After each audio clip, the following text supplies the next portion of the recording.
Evening is Sunday, June the 5th, 2005. Dr. Don Abelson will be speaking to the Ottawa Jewish Historical Society about the Abelson family.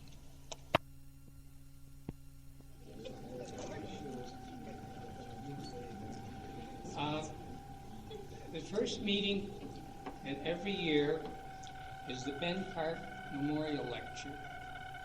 And tonight we want to honor our late President, Ben Carp. Ben, whose name is attached to the Ben Carp Memorial Lecture, Ben's parents came from Russia. Mother was Dora, father was Max. He is one of 8 sons. They were known as Kapinski. They moved to England, Montreal, and then Ottawa. Ben was born on May the 20th, 1918. Ben was a newsboy in the front of the Chateau Laurier, where Rideau Street ends and Wellington begins. He attended York Street Public School and graduated from the High School of Commerce. He married his childhood sweetheart, Etta Schulman. Want to stand, Etta?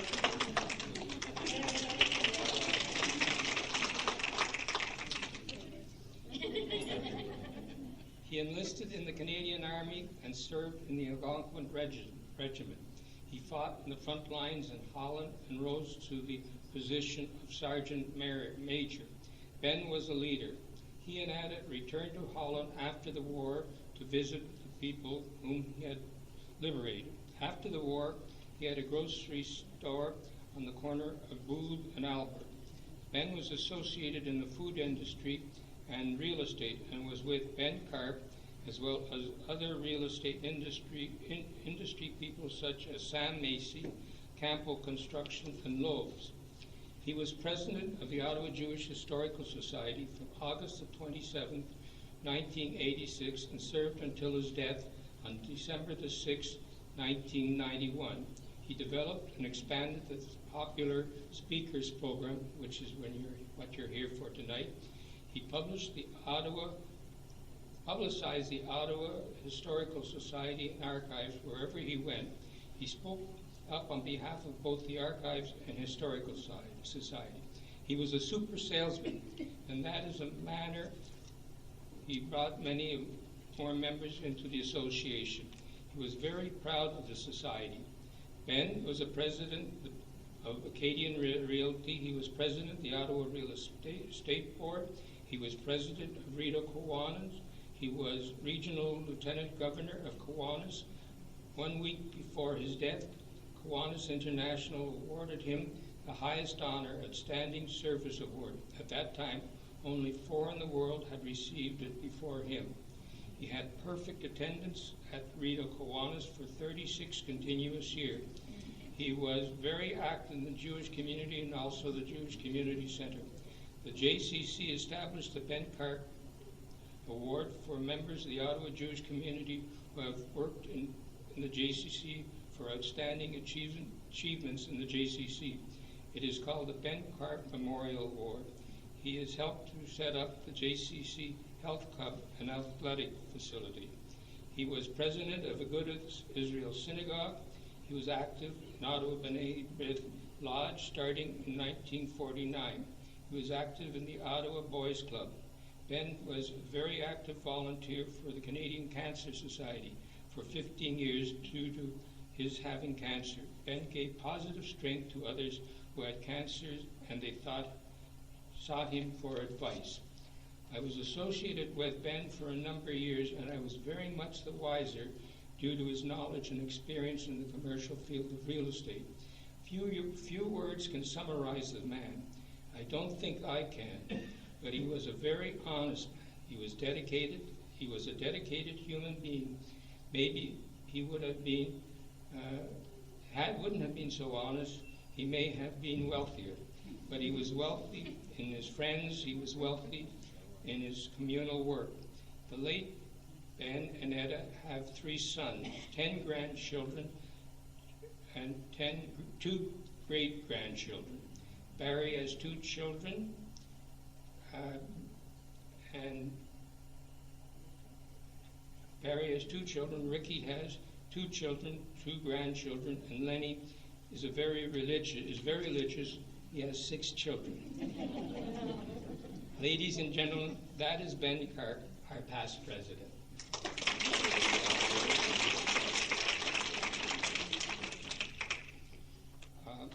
Our next lecture is on Thursday, June the 23rd this year at a Good Israel synagogue. Jeff Pollowan will talk on the Pollowan family. Now I would like to call Phyllis Racco to introduce our speaker, Dr. Don Abelson.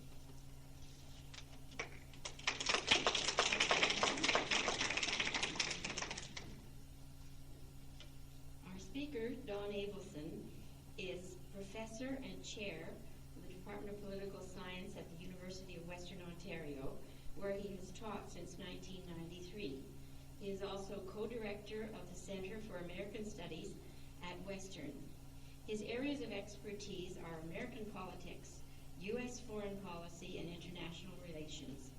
He holds a bachelor's degree in political science from the University of Toronto, a master's degree in political science from Queen's University, a master's degree in journalism from the University of Western Ontario, and a PhD in political science from Queen's University.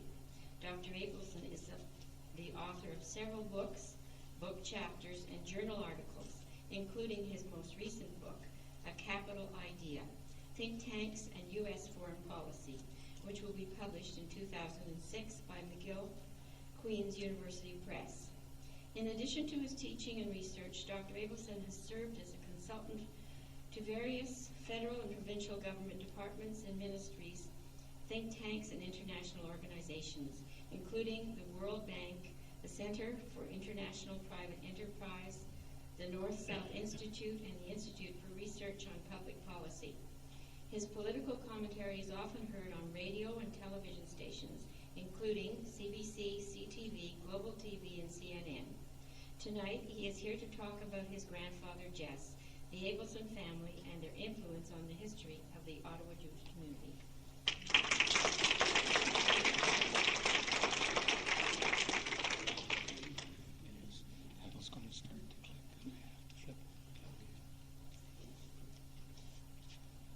Mrs. Rackham, Mr. Friedman, members of the Ottawa Jewish Historical Society, ladies and gentlemen, family and friends, hopefully you fall into at least one of those categories. Thank you very much for your warm introduction and for your kind invitation to speak to you this evening about the history of the Abelson family in Ottawa. It's certainly a pleasure for me to address such a distinguished audience. About a year ago, my father asked me if I'd want to talk about the Abelson family, explain the project that was going on, and I said, of course, Dad, I'd be happy to do it. Not because I felt pressured to do it, I did. But because when I looked at the history of the Abelson family, I really found it interesting. Not so much as a member of the family, which I did, but when you actually look at the roots of the Abelson family. And as we'll talk about this evening, the Abelson family starts off, or at least the story is very similar to the stories that we would discover by looking at other Jewish immigrant families. It starts off in a small town in Lithuania, and I'm going to talk about that in a few minutes. And over time, the family makes its way to Ellis Island, settles in New York for a very short period of time. And then they make their way to Canada. I'm going to talk about that. And then the family takes a very different turn. It wasn't a family that started off, looking to seize the American dream in terms of sons and daughters becoming scholars, becoming lawyers, becoming doctors. What happens is that there are a few key members of the family. The person I'm going to speak most about tonight is my grandfather, Jess. And he ends up becoming, and I'm sure this was a shock to his father, who is quite Orthodox, ends up becoming a stellar athlete in Ottawa. And you see the beautiful pictures on display tonight. So I was very intrigued by this story, by the history, because it's rare, it's different. It's not about the family of Orthodox Jews that settle in New York and they have 10 kids and 8 go to the yeshiva and 2 become doctors. This is about someone who was not a great scholar, someone who was not wealthy in terms of the Ottawa Jewish community at the time, but had a profound impact on the social and cultural life of this great city. And that's why I agreed to do it, in addition to pressure and guilt and everything else that goes with it. So tonight I want to talk to you about that and really how the Abelson family got to Ottawa and some of the contributions that I believe it made. Now, my purpose here tonight is not to heap praise on my family. My father won't like this, but as someone trained in academia, I have to learn to keep some distance from my subject matter. My father will say, why? This is your one time to shine, talking about the family. I know that you've commissioned professional historians to write the history of the Ottawa Jewish community, and they're the ones that should write it. I'm just here to provide some insight, some information that hopefully you will find interesting and that they will find interesting. And I'll also keep in mind that I will keep my remarks brief tonight. My father often has told me that the mind can only absorb as much as your seat can endure. So having sat through many lectures and given a few, I can certainly appreciate that. So let's talk about how the Abelson family began and what happened. I wanted to start with Wolf and Julia Abelson. Wolf was my great-grandfather, and Wolf came from a small town in Lithuania called Kovna, Neinstadt, the ninth fort in Kovna Gubernia. So Wolf, at the age of 27, with his parents' support, I'm sure, his father's name was Shmuel, he was the town shochet, he was the butcher, decided to make the trip to New York, to the New World, in search of a better life, like millions of other Jews did from Eastern Europe. So in 1887, at the age of 27, Wolf was born in 1860, the family decides to board a ship to New York. Wolf comes with three of his brothers, Meyer, Joe, Simon, and his sister, Hannah. And they summon the courage to board a ship, not knowing what they're going to expect in New York, thousands of miles away. Again, a typical story of a Jewish immigrant family looking to the New World in order to establish a better life. Wolf was among the more than 2 million Eastern European Jews who came to the United States between 1880 and 1920 in what historians call the third and most significant wave of Jewish immigration to North America. The other two waves perhaps we can talk about during the discussion and answer period. So this is in 1887. 2 years after passing through Ellis Island, Wolf, who was a peddler, and I'm going to talk about the peddling profession in a few minutes, spent much of his time in New York State, Upper New York State, and Ohio. And this is interesting because, first of all, peddling was not uncommon. The two professions that Jewish immigrants seemed to gravitate toward when they came to North America, either peddling or they worked in factories, factory work. Now keep in mind that Wolf was an Orthodox Jew. His father was the town shochet, the butcher, which was a very respected position in those days, and certainly it is today in various communities. Wolf elects to enter the peddling profession. Now, why go into peddling? Why not work in a factory? Good question. Again, peddling was common for Jews in New York. It involved backbreaking work, long hours, and little money. Sounds appealing, right? Something you'd want to do. But it also allowed Jews to escape the harsh conditions of factory work. So for people who were a bit more independent, people who did not want the routine of working in a factory, and particularly Orthodox Jews who feared that they'd have to work on Shabbat in a factory, this was a profession that gave them the independence, gave them the freedom to make a living, to travel throughout the country, and to establish a presence over time without being subjected to the routine of factory work. In addition, by virtue of peddling, by virtue of kind of setting your own timetable, for Orthodox Jews it provided the time to study. Again, the time to build their knowledge around their profession, fit it in, not having to subject themselves to factory work, but having the opportunity to do both. Maintain the customs and traditions of being Jews, while at the same time hoping to make a living. Now, I pointed out that Wolf spent a lot of time in New York State and Ohio. Now, when we read about the history of Jews coming to North America, most, if not all of you, have been to New York and to the Lower East Side. And we automatically assume that Jews who came from Lithuania and Russia, from elsewhere, settled in New York, right, the Lower East Side in New York, and that's where they remained. and the Lower East Side became one of the most significant Jewish populations in the United States. And that's what Jews did. They passed through Ellis Island. They found out where the Lower East Side was. They went. They lived in a tenement building. And that's what they did. They became Yankee fans, Dodger fans, but they lived in tenement buildings. What we don't realize often is that there was secondary migration. That Jews might first go to the Lower East Side, but over time would migrate to other parts of the United States. Sometimes they would do it on their own. They didn't like the conditions in New York. They'd go to Ohio, they'd go to Chicago, they would go elsewhere. And sometimes they would do it because they were encouraged to resettle outside of New York. Now, as much as we might like going to New York and Broadway and the delis and everything else that great city offers, there was a lot of squalor, there was a lot of overcrowding in the Lower East Side. So Jewish agencies at the time, a lot of German Jewish agencies, wanted to provide Jews with an incentive to get out of New York, to go to the Midwest. There were resettlement programs in places like Galveston, Texas. How many Jews do you know from Texas? But there were farming communities. There were other things that were going on, again, in order to reduce the congestion in New York and to move to other parts of the United States. Wolf is a peddler. New York State, Ohio, begins to gravitate outside the Big Apple and make his way through other parts of the United States. 2 years after he lands in the United States, he marries. He marries a woman by the name of Julia Rosenblum. Julia was also born in Lithuania, but moved when she was a year old. From what I was told, it was an arranged marriage. They didn't have J-date at the time, so it was an arranged marriage, again, not uncommon. And Wolf and Julia stay in the United States for some time, but then decide in 1900, the turn of the century, to move to Ottawa.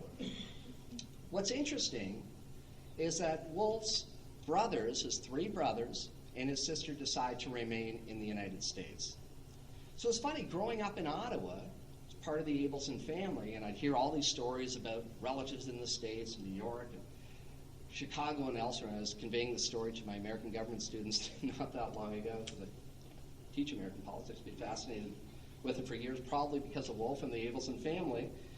And I said, I think I was about 11 years old when I finally figured out that I wasn't American, that I was actually born in Ottawa. And my students would say, well, you've got kind of an accent. You must be from New York. You must be. I said, no, I'm not. I'm from Ottawa. My father, I think, actually pulled me aside at 11 and said, you were born here at the Civic Hospital on Carling Avenue, not on the Lower East Side. Let's get back to Wolf and Julia. They had 7 children, including my grandfather, Jess, who was born in Ohio, Cleveland, Ohio, in 1892. Now, Julia's Canadian roots, again, she moved when she was 1 year old from Lithuania, may have enticed the couple to move to Ottawa. It's purely speculative, but the fact that she grew up in Toronto, obviously had relatives, would be able to tell her husband, what a great place Canada was. That probably had some influence. But it is also likely that Wolf's strong ties to the Bilski family, and for those of you who've read Irving Abella's book, Coat of Many Colors, there's an interesting section on the Bilskis, one of the first families, or the first family in Ottawa. The Bilskis came from the same town in Lithuania as the Abelsons. So it's more than likely that Wolf Abelson and Moses Bilski, through correspondence, through contact, decided that Ottawa would not be a bad place to move. They decide to make the move in 1900, and when they do, the Abelsons become one of 35 families in Ottawa. That's it. Tiny community, 35 families. Wolf, who, as I pointed out before, Orthodox, very religious man, served as vice president of the King Edward Street Shul at a time when A.J. Freeman was president. He did this for 25 years, 1904 to 1929. And for those of you who've undertaken community work, even for a few, you should know that that's a huge time commitment. The fact that you're out here this evening indicates that you were prepared to give up some of your time in order to further the interests of the community. So he does this for 25 years. He was a member of the first cemetery committee in 1902, and his name is inscribed in the stone arch in the Bank Street Cemetery. My dad brought a picture of Wolf, and again, if you haven't seen it, I would invite you to take a look at him afterwards. He's not a happy guy. You take a look at the picture, he may have had some happy moments, but he's pretty stern. from all accounts, again, family accounts, he didn't have a lot of great sense of humor. That developed later on, probably in reaction to him, but very stern. So when I looked at the picture and found out that he had served on the First Cemetery Committee, I thought, how fitting, because he looks funereal. It was the right spot at the right time. Julia, by contrast, and we have a lovely picture of Julia. Again, by all accounts, was very cheerful. She looks happy. And one of the stories that I found out through family members was that he was very kind and made bagels for the grandchildren Sunday morning. So this is how I'm sure she established a very close bond. Now, Wolfe worked in the clothing industry in Ottawa for many years, and around 1920, with the help of my grandfather and his brothers Nate and Sid, who I'm going to talk about shortly, opened W. Abelson and Sons on Bank Street. So again, peddling, clothing, and with the assistance of his second child, Jess, gets into a store on Bank Street, but clearly worked in the clothing industry before that as well. Let me talk a bit about the offspring. So a few minutes ago, I noted that Wolfe and Julia had 7 children. They were Bertie, Jess, Helen, Nate, Ada, Sarah, who was known by Sally. My father's kind of going through the lineup with me. And I said, Dad, I knew all the children. Who was Sarah? And he goes, what do you mean? I said, who's Sarah? I said, I have an Aunt Sarah, but on my mom's side, who's Sarah? He goes, Sarah. I said, no. Who? He goes, Sally. Sal? Well, you could have said Sally. Now she's known as Sarah, right? Sally and Nate. So let me say a few words about each of them before I go into more detail about Jess and his role in the community. Bertie, and again, when I refer to these people, sometimes I'm just going to say aunt, uncle, because when I grew up, I thought they were my aunts and uncles. They're actually my great aunts and great uncles, but, a lot of the members we had very close ties to, so they just became our Aunt Sally, Aunt Sid. So they're actually my father and his brother and sister. They're aunts and uncles, but they became our aunts and uncles as well. Bertie was born in Dayton, Ohio, American-born, married Joe Miller, and lived in Cornwall for many years. They had 2 kids, Phil and Shirley. Phil died tragically, actually, after an operation. And again, from what I have learned about Phil over the years, was a terrific guy. His children still live in Montreal, and it's a tragedy, something that hopefully would have been prevented today with modern medicine. Jess, born in Cleveland in 1892. We're going to skip over Jess for a few minutes. Not only does he occupy the entire table, but most of my speech, so I think he can wait for a few more minutes. My Aunt Helen, or my father and his brother and sister, Aunt Helen, grew up in Syracuse. So again, talked about peddling. We're going from Dayton, Ohio. Now we're in Syracuse. Okay.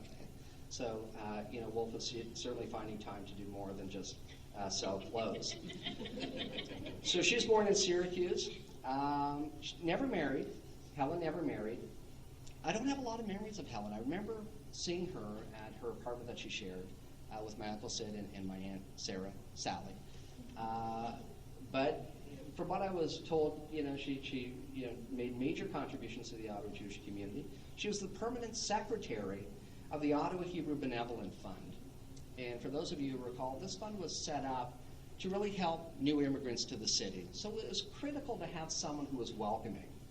People who would come to Ottawa from a foreign country, not speak the language, not understand what to do, what their next move was. So it's critical to have people in positions like this who are sensitive to the needs of new immigrants, who can point them in the right direction.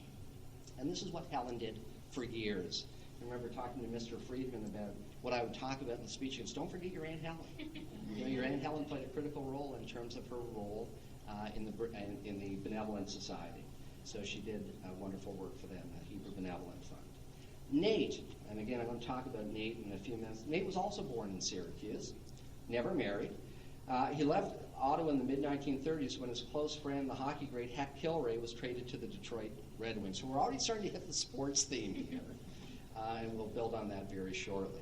He worked for the Ford Motor Company before the war and worked for other firms in Toledo after the war. I have one memory of Nate, and as I was growing up, my father said, I wish you'd known Nate. What a character. What a great guy. So when I was about 8 or 10 years old, parents packed us up into the car, and we took a drive to Windsor and then into Detroit. And I met my Uncle Nate for the first time. And he was getting on in years. He wasn't a young man. And we met him at his retirement home. And there he was, stretched out, had a bathrobe on. Kind of looked like the doctors from MASH, those ratty old bathrobe, with the arms, they're worn out, kind of like what my father used to wear around the house on Tilbury Avenue. And he was sitting on the bed, on his bed, had a big cigar in his mouth, had the transistor radio on listening to the Detroit Tiger game. And that's my only memory of Nate. And I thought to myself, if this was what his life was like, he did all right. So Nate was a very interesting guy, and again, spent most of his life in the United States, in Detroit. And I know my father and my Uncle Bob would often go down to Detroit to see Tiger games, to see the Red Wings, and met a number of greats along the way. And all because of the connection with Nate, going to Tiger Stadium, now Comerica Park. And so a very interesting figure, a real character, and a stark contrast to his dad, who's very serious, very stern, 25 years as vice president of the Orthodox Shul. Ada, born in Syracuse, no children, married Leo Friedman. Now, Leo, some of you probably met. I think some of the most interesting times with Leo was over in my Aunt Lois and Uncle Bob's house. And they would open the door and I'd walk into their beautiful home on Huron, and my Uncle Bob would say, "Guess who's here?" I said, "Geez, Uncle Bob, I don't know. Leo.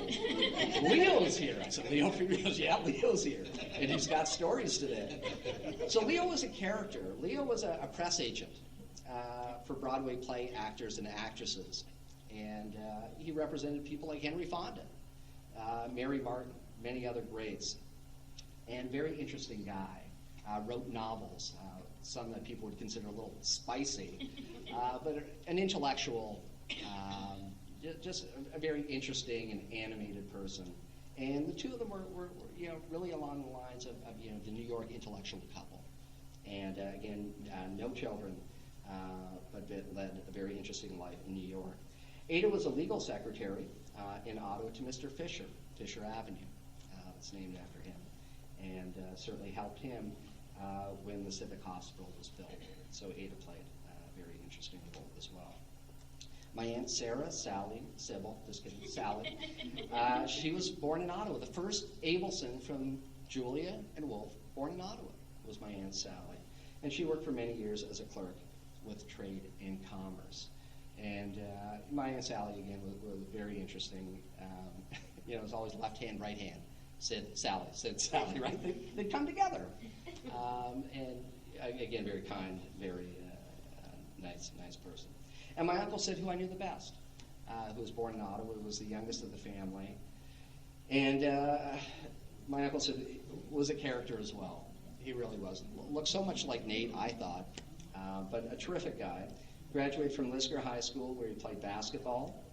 I think one of his happiest days in later years, he had to have been in his early 70s, and we were having a party at the house on Tilbury Avenue, and I was out. We had a basketball hoop in the front. I was out shooting, and my Uncle Bob and Aunt Lois's kids, Joey and David, and Julie and Nancy were playing. We were hacking around, and my uncle said, "Pass me the ball. Ball. I always called for the ball, always wanted the ball." And he goes to the end of the driveway, right? It was a pretty long driveway, right? Not as long as we thought it was. We walked through our neighborhood the other day, and Karen said, "Why are there so few houses on the street?"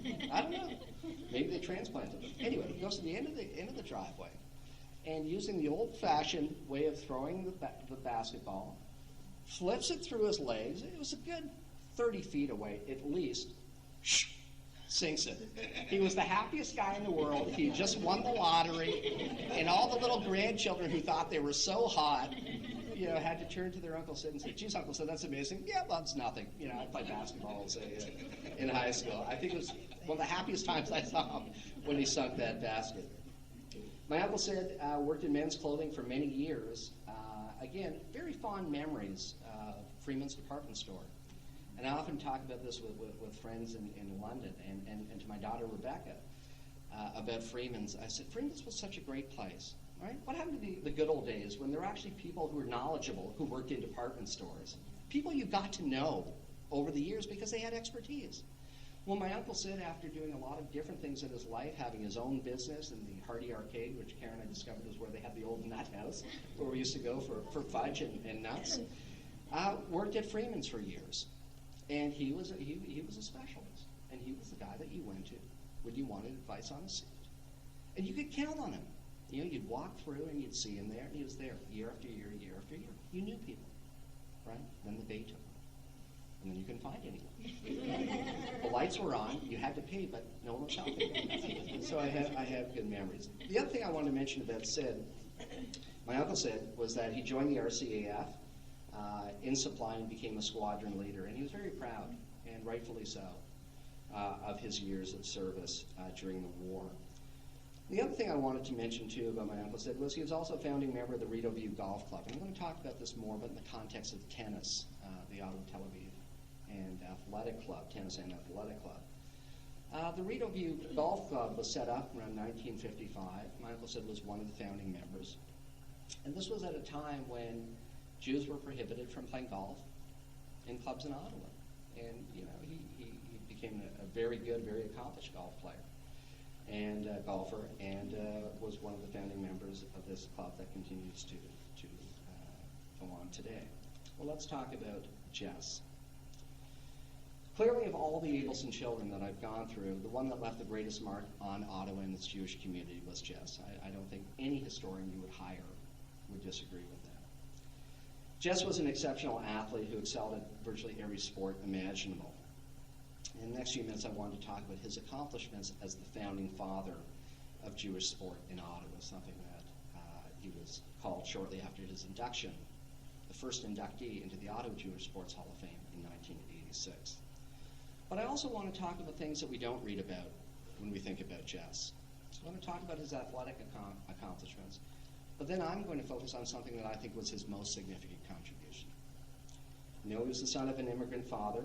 So Jess, like many other great Jewish athletes of his day, realized that success in sports not only allowed Jewish kids to assimilate faster, and that's why a lot of Jewish kids were interested in sports, but it provided them with the tools they needed to succeed in the real world.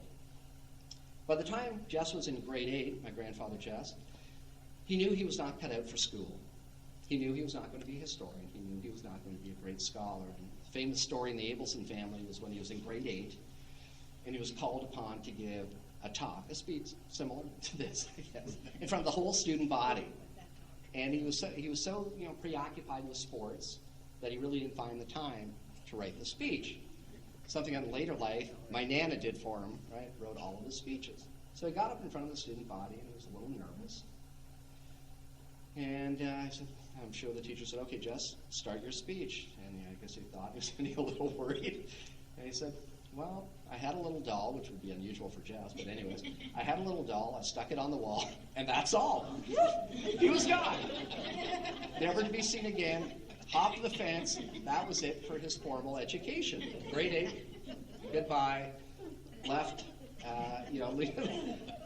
leading, I'm sure, a lot of interest in his wake, but never to return to school.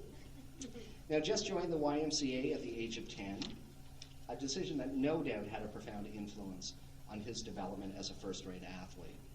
His association with the Y lasted more than 60 years, and as a result of that lifelong membership, was awarded a life membership, and at the time there was only one other person in the city of Ottawa who had been a member of the Y for that many years. And this was his training ground. This is where he developed the skills that he would later put to use. The first sport at which Jess began to show promise was basketball, something that he passed on to many of his children, and he quickly became a fine shooter. In those days, the best shooter on the team would take all the foul shots, and invariably that job would go to Jess because he was such an amazing shooter. At 15, he also took part in the YMCA's championship track and field team, and shortly after that turned his attention to paddling, and there's a beautiful picture of Jess as a championship paddler. By 1913, at the age of 21, it became clear that my grandfather was a superior athlete. In that year, 1913, he played as a flying wing, the fifth man in the backfield for the championship Ottawa Rough Riders, was the starting guard on the YMCA team that won the Canadian Basketball Championship, and captained the crew that won the 1 Mile War Canoe Dominion Championship for the Britannia Boat Club. Not a bad year, excelling in 3 sports. 4 years later, when President Woodrow Wilson, see, you thought you could get away without a political science lecture. 4 years later, President Woodrow Wilson finally convinced Congress to declare war against Germany. Jess was inducted into the U.S. Navy. He was born in Cleveland, lived in Ottawa, still had to serve. Shortly after reporting for duty at the Great Lakes Naval Training Center outside Chicago, the Navy became aware of Jess's football skills and placed him on the Navy football team. Not bad, not a bad assignment. He played with the team until he received an honorable discharge. Now, this was a stretch, but I needed a segue into the next section. So I said, drawing on his experience in the Navy, we don't know how much experience he Jess started the first Ottawa Jewish Boys Scouts troop in 1918. Stretch? Probably. But he did become the first Scoutmaster of the 39th Troop in Ottawa, and there's some very interesting information about that. So again, at this stage, we begin to see a transformation in his life. He's achieved so much on the football field, on the river, in track and field, all of these other things, and then he begins to shift. We begin to see him giving back to the community. So he does this as becoming the first Scoutmaster, and then we'll see how things roll from here. In 1920, at the age of 28, Jess married my Nana, Molly Gray, born Grabsheet, from New York City. She was actually born in Kansas City, Missouri, not Kansas City, Kansas, where Dorothy lived. But I always took such great pleasure growing up because, going through Hebrew school, people would the first thing they'd say to me is, "Where are your grandparents from?" I said, "Well, my mom's parents are my dad's parents." "Your dad's parents?" I said, They're Yankees. They're American." I said, "Oh, come on. Ours are from Russia, from Germany, from this place, from that place." I said, "Yeah, Cleveland and Kansas City, Missouri." I said, "Well, their parents must have come from somewhere." I said, "I suspect so." And, went on. But I always took great delight in the fact that they were American-born. With family responsibilities and a clothing business to run on Spark Street, you can see a really interesting picture of Jess Abelson's sons on Spark Street. There was less time for his athletic career, but he did not abandon his love of sports. Rather, my grandfather began to turn his attention to coaching, managing, and organizing. Jess and his brothers Nate and Sid formed the Shamrocks junior hockey team in the late 1920s who took aim at the Memorial Cup. Having lived in London for the past 12 or 13 years, certainly taking great pride in the fact that the London Knights won the Memorial Cup this year. I know that's a great disappointment to the 67 fans, and I grew up as a 67 fan. But when you've got the Knights, you've got the Knights. So they took aim at the Memorial Cup. After defeating Pembroke and Montreal, the Shamrocks lost to the Toronto Marlboros.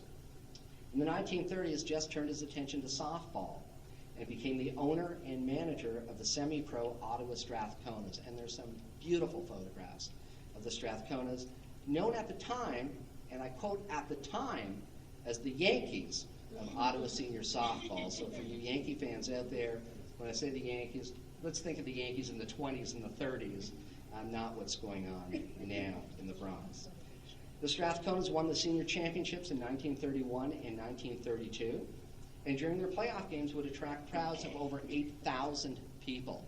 So we're not talking about Little League, where you've got a handful of screaming parents and brothers and sisters. We're talking about good-sized crowds, semi-pro baseball in Ottawa at the time. But it was Jess's efforts to establish a tennis club for Jews in Ottawa that I believe was his greatest achievement. And again, we can concentrate all we want, and we often do, on the scoreboard. How many points he scored for the championship basketball team, how many tackles he made on the Ottawa Rough Riders, how quickly he was able to paddle his canoe over the finish line. But it's often what the numbers don't tell us. It's what you do off the field that often matters a lot more than what you do on the field. And this is really the section that I want to develop further. During the 1930s, a period of rampant anti-Semitism in Europe and North America, Jews were prohibited from joining tennis clubs in Ottawa. And around the time, an old friend of my grandfather's by the name of Harry Kaufman, who's still living in Ottawa in his early 90s, bumped into my grandfather downtown one day, just walking around. They were having a nice conversation. And the conversation, at some point, turned to tennis. And Harry said how much he would love to play tennis at a club in Ottawa. And my grandfather's response at the time was, "You will." The Riverdale Club, the Rideau Tennis Club, the Ottawa Tennis Club, and the New Edinburgh Tennis Club all prohibited Jewish membership. And it was for this reason that Jess took it upon himself to make tennis available to the Ottawa Jewish community. In 1934 and 1935, Jess approached several Jewish businessmen in Ottawa to raise funds to purchase the former Riverdale Club, located in Overbrook, several hundred yards away from the Rideau Tennis Club. Now, it's funny because, my father obviously helped me get some of the dates here, some of the facts. And he said, well, the club that they purchased was right beside the Rideau Tennis Club. I said, well, Dad, according to the note you gave, you said it was several hundred yards away. Yeah, several hundred yards away. Yeah, it was close. So I was thinking, like the Jackie Mason skit, not exactly beside, close enough, not exactly that close. So I said, Dad, it's history. You've got to be fairly exact. It was close enough. I said, Dad, was it in Overbrook? Yeah, it was in Overbrook. A year before they purchased the old Riverdale Tennis Club, they rent the Victoria Club, had 4 courts, not big enough, and Jess, along with people in Ottawa, decide that they have to purchase a larger facility, and they do a year later. The club had 8 clay courts, change facilities, a canteen, and a clubhouse. The interesting thing is that he refused to ask the VOD for any financial assistance because he wanted to keep the club open on weekends. So again, you've got to draw historical parallels. The son of an immigrant father, take a look at the picture. This guy's not fooling around. Who's very stern, very religious, vice president of the Orthodox Jew over 25 years. His son, the second-born son, does not want any VOD support. He wants to keep the club open on weekends. Okay? Whether you agree with it or not, this is what he wanted to do, again, to make the facility as accessible as possible. By 1946, the Ottawa Tel Aviv Tennis Club, Athletic Club, had 194 members, 100 men, 94 women, so almost split right down the middle. We do have membership lists from that particular year. I'm sure many were couples, but many were not. It was a very popular club during the war. Members of the Ottawa Jewish Tennis Clubs of Toronto and Montreal would often compete with the Tel Aviv and Ottawa for the Lillian Freeman Trophy. Now, what I find particularly laudable about this is not only the fact that he's shown the initiative to go out and start a club, but he insists on calling it the Ottawa Tel Aviv Tennis and Athletic Club. At a time when anti-Semitism is on the rise in the 1930s, when you're having neo-Nazi rallies in Madison Square Garden in New York, when Hitler is on the rise, he's got the guts, he's got the fortitude, he has the conviction, he has the strength of character to call it the Tel Aviv Tennis Club. He doesn't call it the Wilson Club, he doesn't call it Greenhaven. He doesn't create a non-Jewish name so through word of mouth Jews know that they can actually join. He puts it right out in front of you. He said, this is what it's going to be called, and there was strict opposition at the time. So he's not only creating a tennis club, he's creating a space for Jews to interact. And that is what is significant. At a time when a lot of Jews were pretending not to be Jews because of anti-Semitism, because of what was going on in Europe and North America, he stands up and he says, come after me. This is what the club is going to be called. Not only are Jews welcome, it's for Jews. And if you don't like it, that's too bad. But that's the type of club we're going to have. So I think, going back in history and looking at the contribution, for me, that's it. That's the time that he changes from, being an athlete and worrying about, his achievement on the scoreboard to actually assisting the Jewish community. And I think this is what, this is the moment. This is the defining moment for Jess Abelson. And that's why I think, when the official history of this community is recorded, this is it. For many people in their life, the defining moment is when they say, I do. For Jess, it was when he said, I won't. And I think that's what deserves to be recorded. The other nice thing about the tennis club, and again, you can look at the photos, and many of you were probably members at the time, was that it wasn't only a place to play tennis, but a place to socialize, to meet, to talk, to feel comfortable. Not only comfortable as people, but comfortable as Jews in this community. And he always took pride, I know, and the story has been told to me many times, that over 200 marriages resulted from this club, including that of my parents. So again, a very important contribution to make. When I look back at what Jess accomplished, I'm reminded of something that George Bernard Shaw once said, and it's a quote that I often use in my American government class because Bobby Kennedy used to use it a lot during his campaign for the presidency in 1960.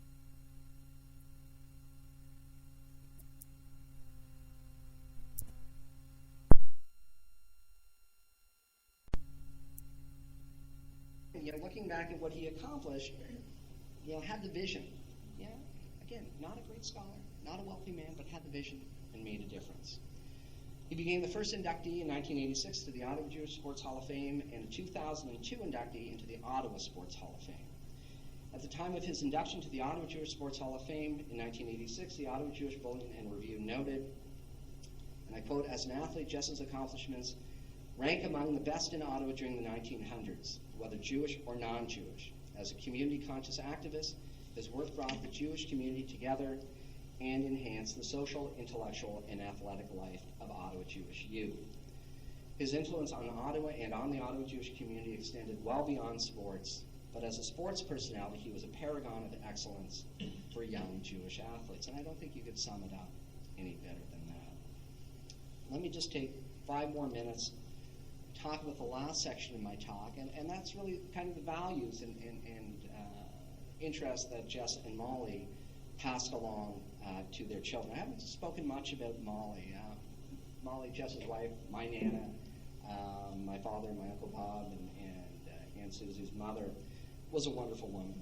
I don't know how many of you remember her, but I can't tell you how often I've thought about her over the years.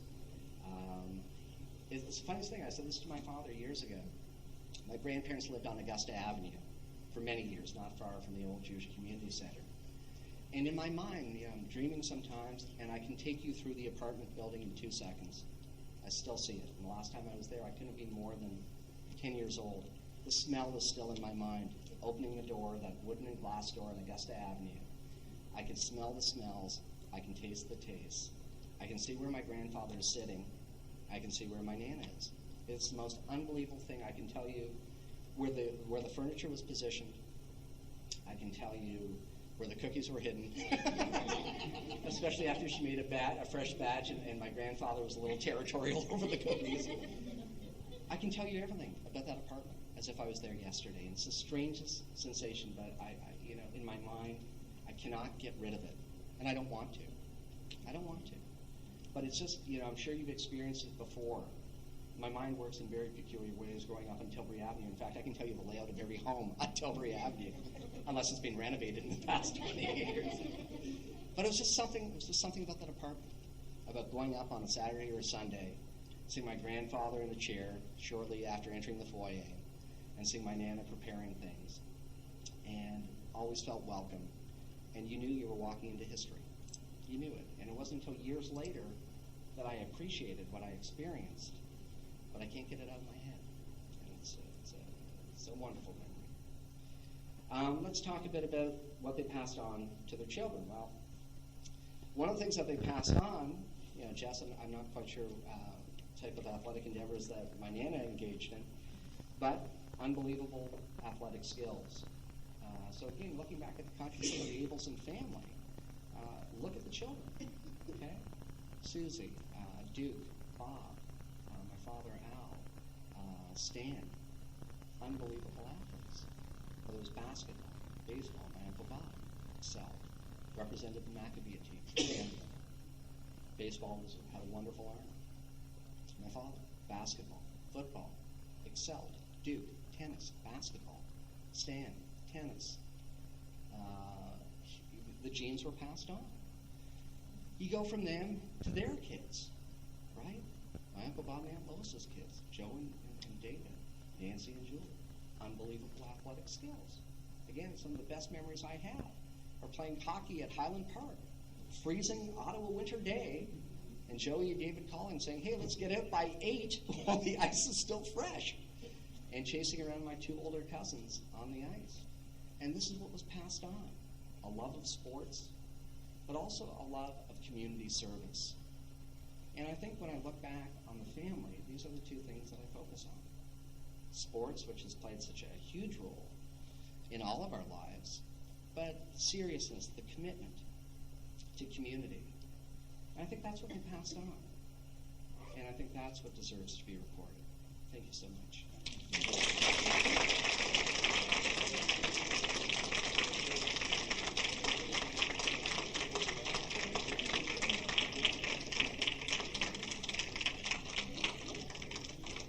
Are there any questions?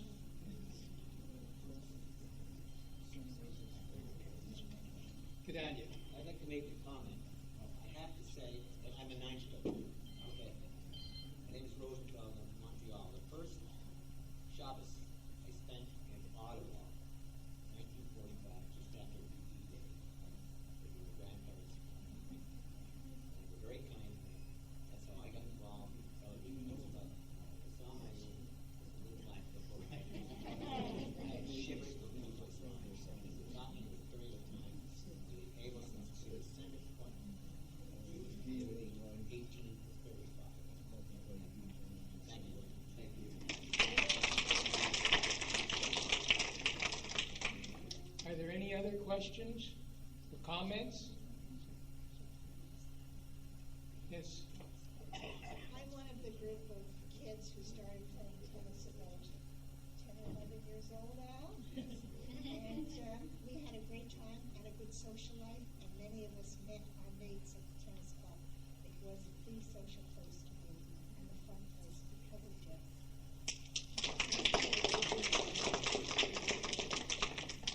Any other questions, comments? Stuart Lazier, please.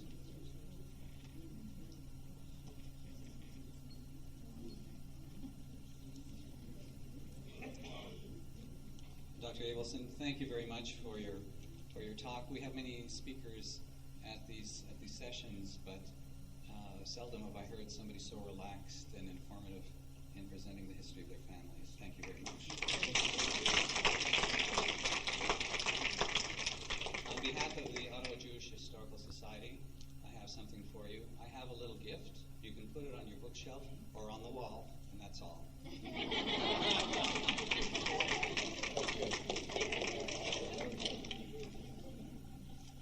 Just a couple quick comments. First of all, I'd like to thank Phyllis Rackow for the introduction and Stuart Lazier for Phyllis for the introduction and Stuart for the thank you. I'd also thank Dr. Don Abelson. I know this is a painful day. Family came in. We all remember Estelle, and our hearts go out to the family. As I said, the next talk will be on Thursday, June the 23rd, Jeff Pollowin. That's all for this evening. Refreshments on the table. Bye-bye.